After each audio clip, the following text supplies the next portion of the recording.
Marco, a 28-year-old travel influencer with an easy smile and his phone camera always ready, adjusted his cap backward as he entered the bustling terminal of Los Angeles International Airport, LAX. The smell of coffee mingled with the subtle scent of sunscreen and an indescribable airport smell, a mix of hundreds of destinations and goodbyes. He was excited, about to embark on his much-anticipated adventure to Bali, a paradise for surfers and viral posts. He had just posted a fun story about the thrill of the trip, responding to the enthusiastic comments from his millions of followers. As he waited in the check-in line, passport and e-ticket in hand, a chilling, strange sensation ran down his spine. It wasn't the powerful air conditioning of the terminal, but something deeper, like a shiver from within. He felt something watching him, an invisible, heavy shadow. The buzz around him. Flight announcements, children's laughter, the dragging of suitcases, suddenly seemed distant, muffled. His gaze fixed on a single point, the flight board, where his number, Flight 713 to Denpasar, Bali, blinked, boarding. Then, it happened. A scorching wave of heat hit him, followed by a deafening roar that made the ground tremble beneath his feet. The terminal ceiling shattered into 1,000 pieces, revealing an intense blue sky. But it wasn't the LA sky. It was a sky of dense smoke and orange flames. Before his horrified eyes, Boeing 747 Flight 713, his flight, exploded in midair. The fuselage disintegrated into twisted metal fragments, raining down as incandescent debris. He saw seats, wings, the tail, all fragmenting in a macabre dance of destruction. Distorted screams seemed to tear through the air, and for a moment, Marco swore he saw faces, desperate gazes amidst the flames. A flaming piece of metal flew towards him, coming directly from the heart of the explosion, and he felt the heat consume his skin, panic constricting his throat. A muffled cry escaped his own lips, and Marco blinked, abruptly snapping back to reality. The flight board was still there, intact. The smell of coffee predominated. The dragging of suitcases and flight announcements filled the air. He was back in the LAX terminal, sweaty and breathless, his heart pounding erratically against his ribs. People around him looked at him, some curious, others just going about their business. No one else seemed to have noticed the tragedy that had just unfolded before his eyes. It was real. It was a premonition. His flight, Flight 713 to Bali, would explode. And he was in line to board. The passport in his hands felt like a death sentence. He had to warn someone. He had to escape. But how? Who would believe him? The clock on his wrist, always synced for his next posts, now seemed like a countdown to the end. The silence of the crowd, once ordinary, became deafening, suffocating. He had to do something, fast. Or he would be next. Sweat dripped down Marco's forehead as he desperately tried to compose himself. The attendant's voice at the check-in counter seemed like a distant echo. "Sir, your ticket, please." He needed to think, and fast.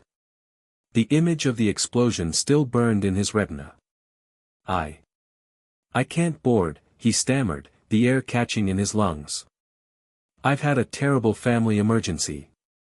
I need to cancel. Now." The attendant, used to flimsy excuses, raised an eyebrow. "Sir, last-minute cancellations for international flights incur substantial penalties." Marco pulled out his phone, his hands trembling. "No matter the cost. I swear, it's a matter of life and death." He opened a fake news app and simulated a sensational headline about a disaster in Florida, praying she wouldn't notice the cheap setup. The woman, visibly impatient, finally typed something into her computer. "All right, sir. But your flight is about to close boarding. And the next flight won't depart until tomorrow night." A chilling wave of relief washed over Marco. He had made it. Just barely. As he stumbled away from the counter, almost tripping over his own feet, he passed a group of passengers heading for the same boarding gate, an elegant businesswoman in her 40s, talking loudly on her phone about $1 million contract in Bali, a young surfer, with sun-bleached hair and a massive board. And an elderly couple holding hands, wearing sun hats and small suitcases, looking like newlyweds. Marco felt a chill as he recognized their faces. They were in his premonition. He tried to warn them, but the words caught in his throat. He looked like a sweaty lunatic, and who would believe a travel influencer who was suddenly having visions of exploding planes? He watched them helplessly as they walked through the gate, unaware of what awaited them. Less than an hour later, Marco was in a taxi, still trembling, on his way home to Venice Beach. Suddenly, his phone began vibrating incessantly. The taxi radio, tuned to a news station, was interrupted by a breaking news bulletin, confirmation of the explosion of Global Airlines Flight 713, bound for Denpasar, Indonesia. The Boeing 747, which departed from Los Angeles, crashed into the Pacific Ocean minutes after takeoff. Authorities confirmed there are no survivors. Marco's world spun. The vision. His headache throbbed. The premonition wasn't just a feverish fantasy, it was cold, brutal reality. He pulled out his cell phone, seeing the avalanche of notifications. WhatsApp groups from other influencers, messages from friends, emails from news agencies asking for statements. "My God, Marco. Are you okay? I saw you were on 713, one message read. He felt the knot in his throat tighten. In the following days, the media talked about nothing else. The coverage was incessant. Detailed news about the victims, about the investigation, about the black box that would never be found. Marco delved into the articles, with a morbid need to confront the truth. That's when he saw the photos, the victims' profiles. The elegant businesswoman, Clara Jenkins, CEO of a tech startup. The young surfer, Leo Ramirez, who was on his way to a competition. The elderly couple, Mr. and Mrs. Thompson, celebrating their golden anniversary. These were the same faces he had seen boarding, the same ones disintegrating in his premonition. With each new discovery, Marco's paranoia grew. It was as if death was whispering in his ear, mocking him for having escaped. He began to isolate himself. Every sound, every shadow, every headline about the accident seemed like a cruel reminder. The feeling of being watched never left him. He looked over his shoulder, locked doors, checked his car's rearview mirror multiple times. Something was wrong. He hadn't just escaped a tragedy, he had defied something, altered a predetermined course. And the feeling was that the universe, or some greater force, didn't like it. Death had tried to claim him once. And he was certain it would be back. And it wouldn't come alone. Days dragged on for Marco in a purgatory of insomnia and paranoia. His Venice Beach home, once a sanctuary of inspiration for his travel videos, now felt like a cage. He barely left, subsisting on cold coffee and endlessly scrolling through news feeds about Flight 713. With every siren on the street, his body tensed. Every shadow cast by the window was an omen. It was during one of those solitary pre-dawn hours, while watching a superficial documentary on airline accidents, that the latest news flashed on his laptop. Flight 713 victim dies in bizarre Malibu home accident. The name in the headline chilled Marco to the bone, Clara Jenkins. The elegant tech startup CEO, the one he'd seen at the airport, the same one who had been in his premonition. His stomach churned. The article described a bizarre scenario. Clara, who had escaped Flight 713 due to an inexplicable last-minute ticketing error, was at her beachfront mansion. According to the report, she was in the kitchen preparing dinner when, suddenly, a series of absurd events unfolded. A pressure cooker violently exploded, sending shards of metal everywhere. A 5-gallon water cooler bottle, inexplicably positioned high on a shelf, then plummeted, striking Clara's head. Dazed, she stumbled backward, slipping on a puddle of water leaking from a faulty filter. As she fell, her arm became entangled in a bare wire from an old radio that was being repaired, and a fatal electrical shock hit her, throwing her against the wall where a heavy, precariously hung mirror detached and crushed her. Marco dropped his laptop, his jaw trembling. It wasn't an accident. It was a macabre domino sequence, a cruel joke played by reality. Death had not been cheated. It was collecting its due. And Clara was the first.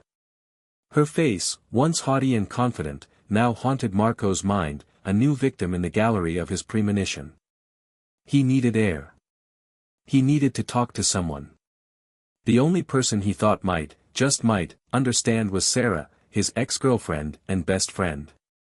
Sarah was an investigative journalist, naturally skeptical, but also the most rational and trustworthy person he knew. He called her, his hands sweating. "Sarah, I need your help. It's about the flight. It's about Clara Jenkins." Sarah, who had already heard Marco's story about the flight premonition, listened with a mix of concern and controlled skepticism. "Marco, I understand this is shocking, but accidents happen. Coincidences. She escaped the plane, but life goes on. People die every day." Her voice was calm, trying to bring him back to earth. "No, Sarah. You don't understand." Marco retorted, his voice choked. I saw her boarding, and I saw the explosion. Now she dies like this. It's a pattern. Death is coming after the survivors. It's like it's correcting a mistake." He explained the absurd details of Clara's accident, the improbable sequence of events. Sarah was silent for a moment, the pause longer than usual. "Marco," she finally said, her voice a little softer, but still firm, "you've been through immense trauma. Your brain is trying to find meaning in something random. It's natural. But we can't jump to supernatural conclusions. I can investigate Clara's death a bit, see if there's anything truly suspicious, but, stay calm, okay? There's nothing chasing you." But Marco knew. He felt it. He wasn't crazy. Death wasn't random. It had a plan. And he, one of the lucky few who had escaped, knew that his name, and the names of the others, were on the list. The first domino had fallen. He just didn't know who would be next. Clara Jenkins' death ignited a feverish urgency in Marco. Sarah, despite her initial skepticism, agreed to help, or at least investigate, to calm Marco's nerves. She began scouring news databases, police reports, and even the social media of other Flight 713 passengers who had somehow escaped. Marco, meanwhile, plunged into his own obsession, organizing information on a giant whiteboard in his living room, connecting names and dates with lines and arrows like a deranged detective. The first piece to fit, besides Clara, was the news that Leo Ramirez, the young surfer, had also been on Flight 713. A footnote in an article about the tragedy mentioned that he had been prevented from boarding due to a problem with his surfboard's weight at the last minute. A chill ran down Marco's spine. Another survivor. He frantically searched for news of Leo. "Here," he yelled to himself when a headline popped up, "Surf Prodigy Drowns in Unusual Accident." The article was brief, but horrifying. Leo had been surfing alone at a secluded California beach, famous for its giant waves. The sea was calm, the sky blue. Suddenly, an anomalous wave, described by witnesses as a green monster, appeared out of nowhere, knocking him off his board. When Leo tried to get back on, an unexpected current pulled him under. Other surfers on the beach tried to save him, but a swarm of venomous jellyfish inexplicably emerged, stinging his rescuers and preventing the rescue. Leo drowned just a few yards from shore. Marco slammed his fist on the whiteboard. 2 deaths. Both absurdly improbable. Both escaped the plane, only to be hunted by a sequence of misfortunes. "It's not random," he muttered. "It's not an accident. It's a pattern." He scribbled the names. Clara, exploded in the air. Leo, drowned. What would be the order? Who would be next? The mounting tension was unbearable. His eyes scanned the board, trying to find the perverse logic behind the deaths. The Thompsons, the elderly couple, were next on his list of survivors. He remembered them at the airport, the sweetness and fragility in their eyes. Desperate, Marco called Sarah. Leo died, Sarah. Drowned. It's a pattern, I told you. We have to find the Thompsons. They're next. His voice was almost pleading. Sarah, visibly shaken by the news of Leo's death, still hesitated to fully accept Marco's theory. Marco, I'm shocked about Leo. It's very strange, I admit. But chasing elderly people because of a premonition, that could be dangerous, even for you. How are you going to warn them? What are you going to say? Ignoring Sarah's warnings, Marco was already in his car, driving like a madman towards the Thompsons' last known address, in a quiet San Diego suburb. He had frantically searched public records and obituaries. His heart pounded so hard it felt like it would explode. He had to be faster than death. He had to save them. Upon arriving at the Thompsons' tree-lined street, a scene made him stop abruptly. Blue and red police lights flashed at the entrance of a house. An ambulance was parked. Curious neighbors gathered on the sidewalk, some with hands over their mouths, others with tears in their eyes. An ambulance. It was too late. Marco got out of the car, staggering. The neighbors exchanged glances. It was the Thompsons, a woman commented, her voice choked. What a tragedy. They were watering the garden, and the sprinkler suddenly exploded with absurd pressure. Mrs. Thompson was thrown against the wrought iron gate. And Mr. Thompson, his electric golf cart, which was in the garage, turned on by itself and rolled down the ramp, running him over right in front of the house. Marco felt his legs buckle. Death could not be easily cheated. It was patient, relentless. He had arrived too late. Death had won again, correcting another mistake. He was next on the hit list. And now, he had no idea who else had escaped. The scene at the Thompsons' house was seared into Marco's mind like a repetitive horror movie. Death not only corrected its mistakes, but did so meticulously, almost artistically. Desperate, he returned to Venice Beach and found Sarah waiting for him, her expression grim. The incredulity in her eyes had been replaced by cold concern. The Thompsons' death, with its peculiar accidents, had shaken even her skepticism. This isn't normal, Marco, Sarah admitted, her voice low. I started digging deep. Not just the Flight 713 passengers, but other tragedies where people narrowly escaped. She pointed to her laptop screen, which displayed an intricate web of articles and documents. I found a bus accident in Nevada 10 years ago, where 7 people missed boarding for bizarre reasons, a last-minute flat tire, a sudden stomachache. All of them died within a year, in accidents as improbable as the ones you described. The revelation was an electric shock to Marco. It wasn't a personal curse from Flight 713, it was a pattern. A pattern of death. We need to find the others, he said, his voice hoarse. How many more escaped the flight? 6, maybe 7. Who are they? We need to warn them, protect them. The investigation turned into a race against time. Marco and Sarah worked tirelessly, diving into flight manifests, passenger lists, and public records. They discovered that, in addition to Marco, Clara Jenkins, Leo Ramirez, and the Thompsons, there was only one other person who had been booked on the flight and hadn't boarded. A young college student named Maya Sanchez, 20, who had missed the flight because her alarm didn't go off, causing her to miss her connecting flight in Phoenix. Maya!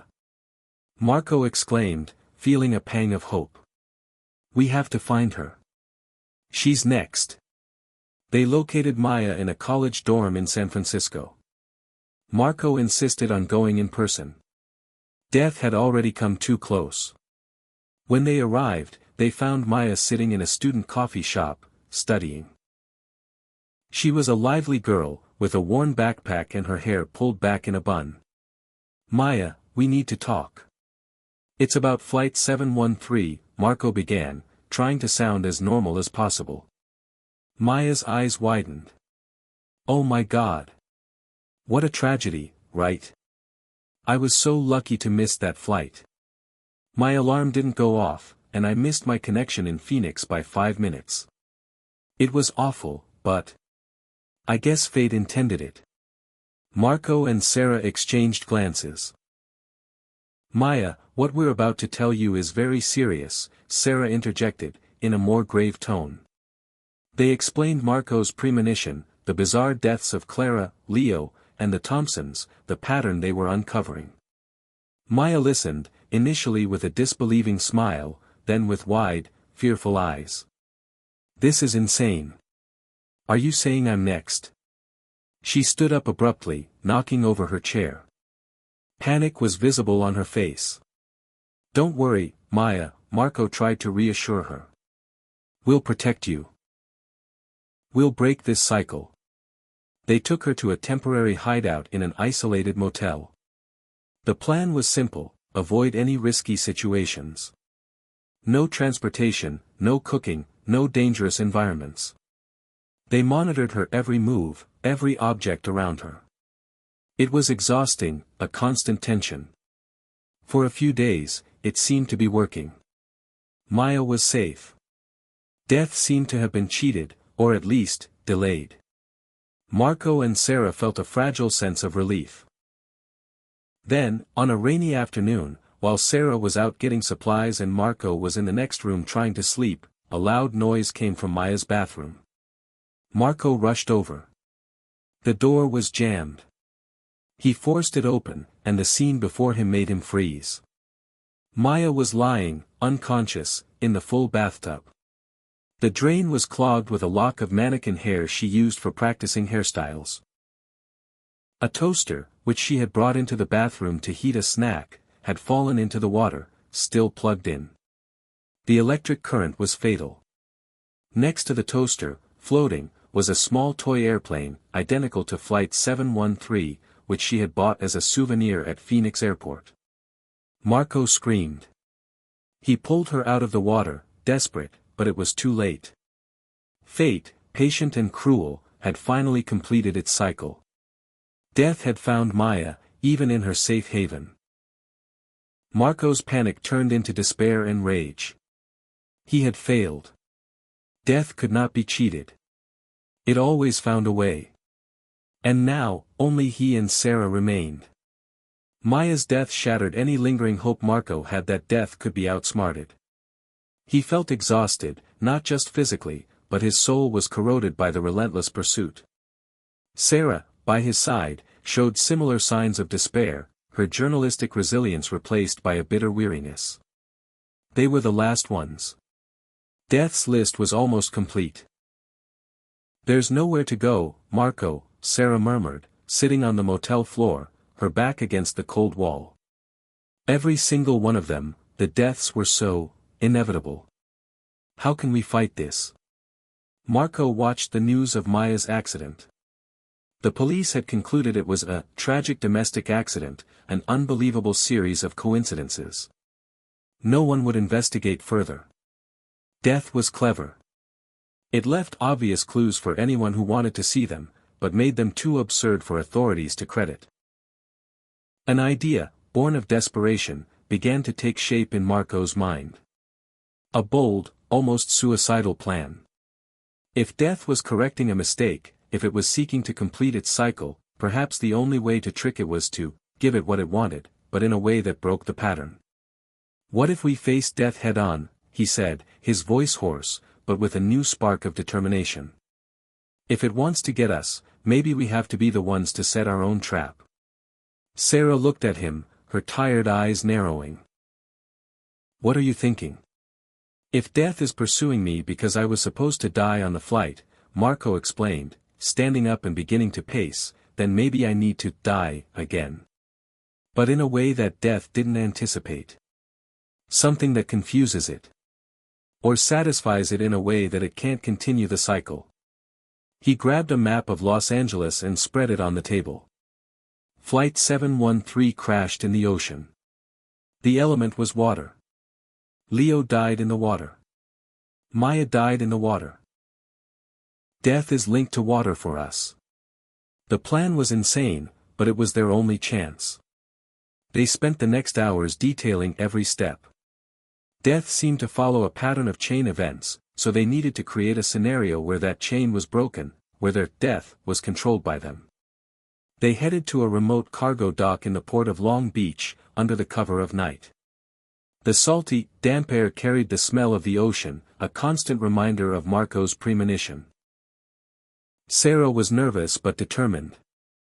"Are you sure about this, Marco? It's not too late to give up."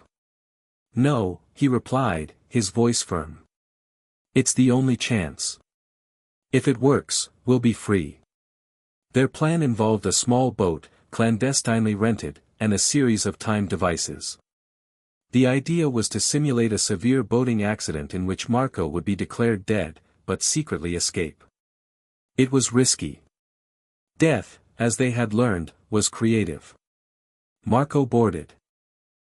Sarah would stay on land, monitoring, ready to trigger the rescue and the false death certificate. The boat's engine hummed, and he pulled away from the dock. He followed the exact coordinates they had planned. At the predetermined spot, he activated the engine's self-destruct system and fired fireworks that simulated an explosion, as he jumped into the cold water. The detonation was convincing. Fragments of wood and metal flew through the air. Sarah watched from the shore, her heart in her throat. Minutes later, she contacted the authorities. The search began immediately. Hours passed in an agony of uncertainty. Finally, under the already brightening sky, Marco emerged from the water a mile away from the explosion site, exhausted but alive. He had swum against the current, avoiding being found. He crawled onto the beach, gasping for breath. Sarah found him there, throwing herself onto him in a hug of relief and terror. In the following days, the news of the influencer Marco's tragic death in a boating accident shocked his followers and the media. Obviously, they couldn't reveal the truth. Marco became a ghost to the world, living in self-imposed anonymity, with Sarah as his only confidant and link to the life he had left behind. Months passed. No new bizarre deaths. No grim premonitions. It seemed that death, perhaps confused by Marco's disappearance, had finally given up. A false sense of security began to settle in, tenuous like the morning fog over the Pacific. Marco and Sarah, exhausted from the invisible war, began to breathe easier. The cycle had been broken. 6 months had passed since Marco's death. He and Sarah had moved to an isolated cabin in the Oregon forests, far from the hustle of Los Angeles and curious eyes. Marco had left his influencer life behind, trading exposure for a seclusion that, initially, felt like a blessing. He spent his days reading, hiking, and learning to live without death's constant watch. Sarah had resumed her journalism career, working remotely, but always keeping an eye on Marco, a silent protector. The false sense of security deepened with each incident-free day. They laughed more, breathed deeper. The paranoia lessened, replaced by a caution, yes, but a caution that now felt more like a reflection of a traumatic experience than an imminent threat. The cycle was broken. Death, they believed, had finally been tricked. On a sunny autumn afternoon, Marco was on one of his walks through the forest. The air was crisp, laden with the smell of pine and damp earth. He felt a peace he hadn't experienced since before the premonition. His cell phone, which he now carried only for emergencies, vibrated. It was Sarah, with a simple message: "Fresh coffee waiting for you. Come back soon." A smile spread across his face. He felt free.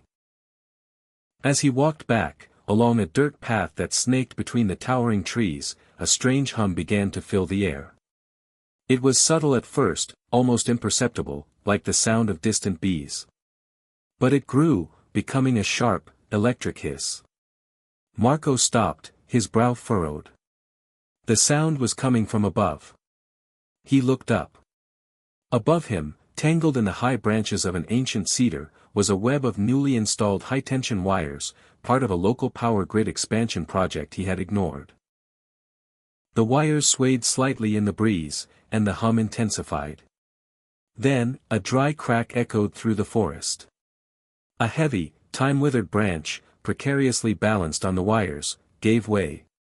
It fell slowly, inevitably, as if in slow motion. It wasn't an accident.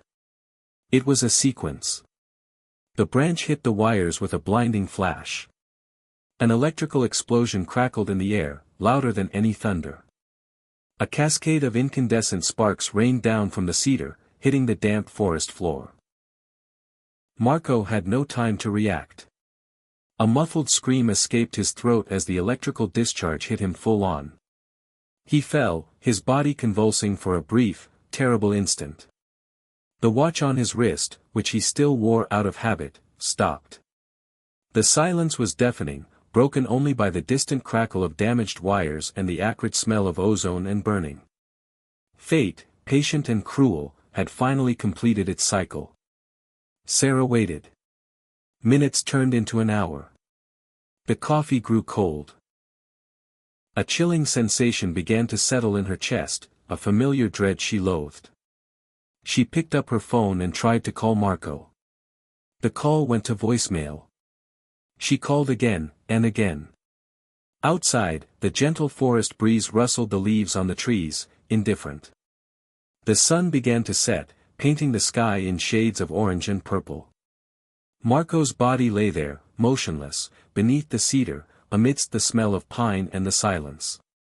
Death, patient and relentless, had found its last survivor. It always won.